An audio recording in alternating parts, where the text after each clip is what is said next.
Hi guys, welcome back to my YouTube channel. അപ്പം നമുക്കൊരു day in my life കണ്ടാലോ. രാവിലെ തന്നെ പൂരിയും പൊട്ടാറ്റോ കറിയും കഴിച്ചിട്ട് പിന്നെ നമ്മൾ ഒ പിയിലെത്തി. ഒ പിയിൽ പ്രൊസീജിയേഴ്സൊക്കെ ഉണ്ടായിരുന്നു. പിന്നെ നമ്മുടെ ഡിപ്പാർട്ട്മെൻറ്റിലെ തന്നെ മെയിൻ സാറാണിത്. പിന്നെ അത് കഴിഞ്ഞാൽ പിന്നെ സൗമ്യയുടെ ബർത്ത്ഡേ ആയിരുന്നു. അപ്പോൾ സൗമ്യ വന്നപ്പോൾ തന്നെ രാവിലെ നമ്മളെല്ലാവരും കൂടി വിഷ് ചെയ്യുക. അപ്പോൾ സൗമ്യ അതിൻ്റെ ഇടയിൽ ചോദിക്കേണ്ടത് വ്ളോഗിലിടുമെന്നൊക്കെ ചോദിക്കുന്നുണ്ട്. പിന്നെ അത് കഴിഞ്ഞ് കുറച്ച് കഴിഞ്ഞപ്പോൾ നമുക്കൊരു ക്ലാസ് ഉണ്ടായിരുന്നു. ഫാർമക്കോ വിജിലൻസിൻ്റെ ക്ലാസ് ആയിരുന്നു. പിന്നെ ക്ലാസ്സിൻ്റെ ഇടയിൽ ഒരാൾ ഡോക്ടർ റൂബിൻ്റെ പോലെ 2-3 വാച്ചൊക്കെ കെട്ടിയിട്ടാണ് ഇരിക്കണത്. പിന്നെ ഒരാളാണെങ്കിൽ ഭയങ്കര ആത്മാർത്ഥതയായിട്ട് മുട്ടുകുത്തി നിന്നിട്ടൊക്കെയാണ് പണിയെടുക്കണത്. എനിക്കാണെങ്കിൽ പിന്നെ കുറച്ച് രജിസ്റ്റേഴ്സ് കംപ്ലീറ്റ് ചെയ്യണമായിരുന്നു. അപ്പോൾ ഞാനതൊക്കെ നോക്കി എഴുതി വെച്ചിട്ടുണ്ട്.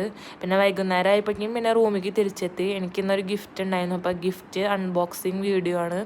അപ്പോൾ ഗിഫ്റ്റിൻ്റെ പാക്കേജൊക്കെ കാണാൻ നല്ല രസമുണ്ട്. പിന്നെ ഇത് തുറന്നു നോക്കിയപ്പോൾ ഞാനത് ഞെട്ടി ഗൈസ്. അതിൻ്റെ ഉള്ളിൽ എന്താണ് 17 Pro പക്ഷെ അത് തിരിച്ചു നോക്കിയപ്പോൾ എന്താണ് എന്ന് നിങ്ങൾക്ക് മനസ്സിലാവും. ഇത് വൈറലായിട്ടുള്ള കുനാഫോ പിസ്താഷ്യോ ചോക്ലേറ്റ് ആണ്. അപ്പോൾ എനിക്കിത് ചോക്ലേറ്റ് ട്രൈ ചെയ്യണമെന്ന് കുറേ നാളായിട്ടുള്ള ആഗ്രഹമായിരുന്നു. അപ്പോൾ ഇന്നത് സെറ്റായി.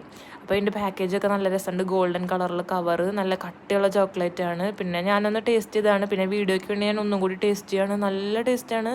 വായിലിടുമ്പോഴേക്കും ഇങ്ങനെ മെൽറ്റായി പോവും. നല്ല പിസ്തയുടെ ഫ്ലേവറും ഐസ്ക്രീമൊക്കെ കഴിക്കണ പോലെ എനിക്ക് തോന്നിയത്. എല്ലാവരും ട്രൈ ചെയ്യണം, അത്രയ്ക്ക് സൂപ്പറാണ്. പിന്നെ രാത്രിയാണെങ്കിൽ എനിക്ക് ദോശയും ഗ്രീൻ പീസും കോളിഫ്ലവർ കറി ഉണ്ടായിരുന്നു. പിന്നെ ഞാനതൊരു നബാട്ടിയും കഴിച്ചു. അപ്പോൾ അത്രയുള്ള ഗൈസ്, ബായ്.